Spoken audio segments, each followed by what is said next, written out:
This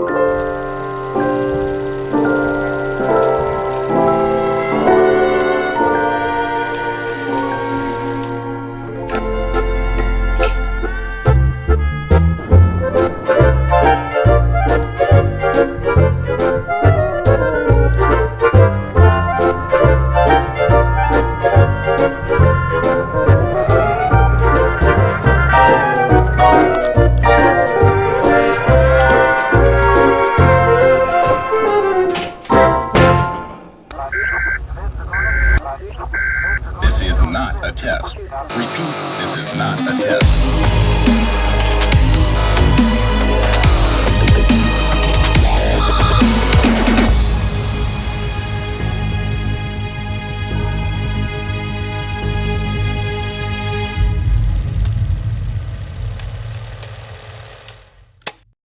Let's get started. Starting off with a full coverage foundation. Blending that in, you want to get a nice, even canvas to work on. Making sure everything is blended seamlessly. You're not getting any streaky lines from the foundation brush. Going in with the second layer of foundation where you need it, which for me, kind of right around my chin and mouth and right beside my nose. Now using a concealer that is the same color as your skin tone to conceal your under eyes and give us a nice even base to work off of. Bringing this up on the eyes, cancel out that discoloration. Going in next with any setting powder to help set the concealer and also block in that foundation. Very lightly contour my facial features. Starting just at the top of my ear, bringing it down underneath my cheekbone, and stopping right about at the outer corner of my eye. Making sure to blend this out so that it's not a harsh line. Then going in and really lightly contouring the sides of my nose. Added a nice pop of blush on the apples of your cheeks. This is the base, pretty much done. I'm gonna go ahead and move on into the eyes. 50s brows were a little bit more arched, so you can kind of cheat that by putting just a little bit more product right at the upper part of your arch. For eyeshadow, I'm starting off with just a matte shade that is essentially the same color as my skin tone, and just packing this all over the lid and up into the crease. Going in with a neutral mid-tone brown shadow, adding some definition into the crease and the outer corner. Bring that same shade underneath the lower lash line just slightly. And then taking a slightly darker, still neutral brown, and focusing this just right in the deepest parts of the crease. Putting a matte bright white shadow right in the inner corner and on the inner third of the eyelid. What retro makeup look would be complete without winged eyeliner?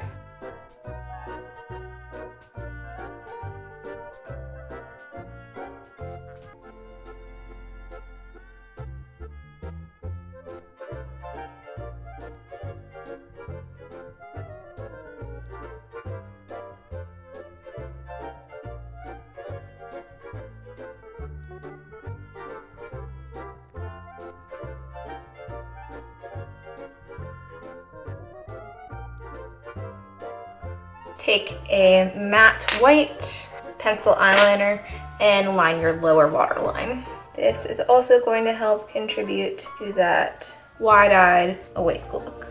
Put some mascara on.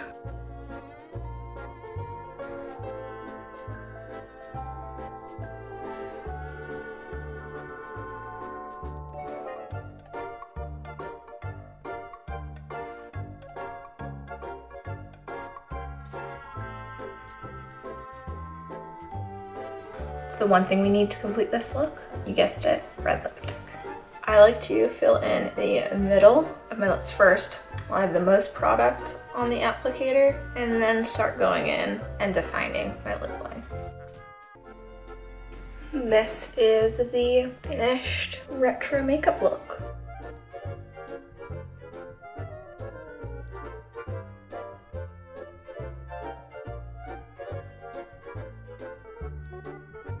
Now for the make it look like our faces have melted off a bit, I'm gonna go in and pre-paint my face before putting the gelatin on. To do this, I'm just gonna be using water activated face paints. I'm mostly wanting to achieve the irritated skin kind of look with this. So I'm gonna be going in with some peachy shades.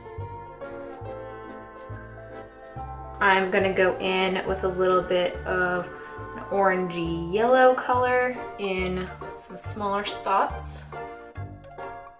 I'm just going to go in with a very, very faint wash of red color.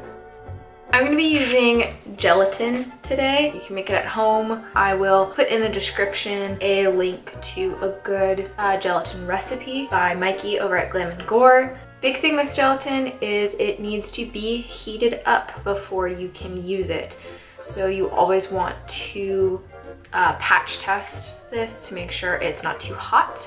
You don't want to actually burn yourself. Take your spatula, you can use a metal spatula or like a wooden tongue depressor, and you're just going to plop it down on your face. Even as it's starting to dry a little bit, you can tap on it and it will make it kind of stringy and even more textured looking. You're just gonna kind of build this up in layers of varying depth, varying size.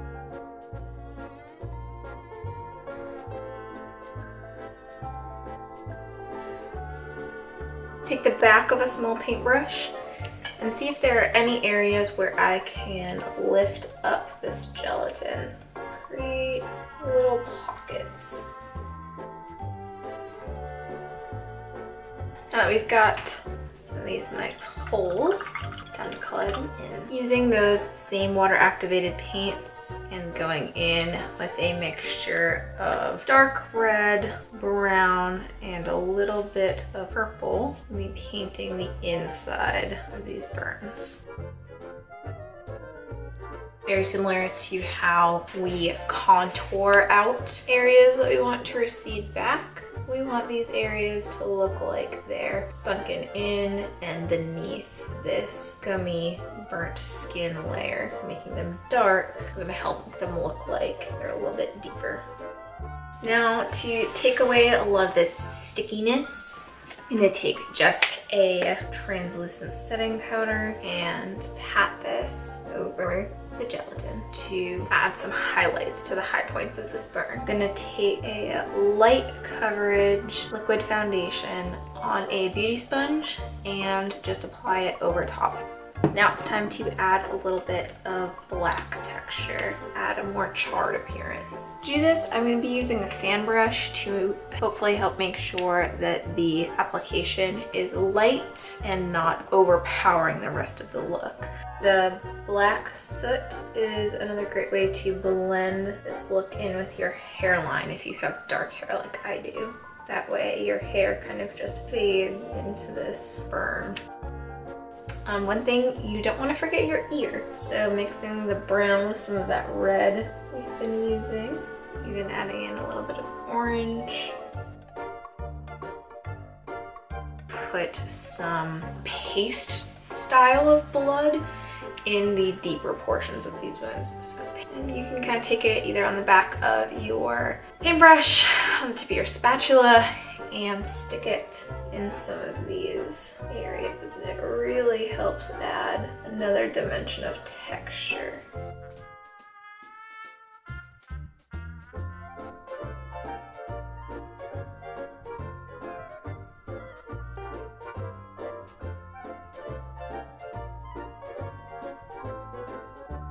Pop in a white contact. To bring back some of the juiciness of this, take some petroleum jelly and smear it over some select areas of your burn. And there we go. That's the finished look.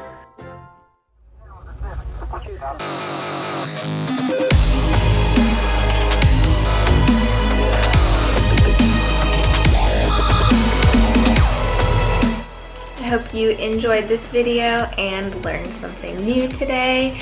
Give me a thumbs up, comments, Let me know what you thought and subscribe if you'd like to see more. See you next time.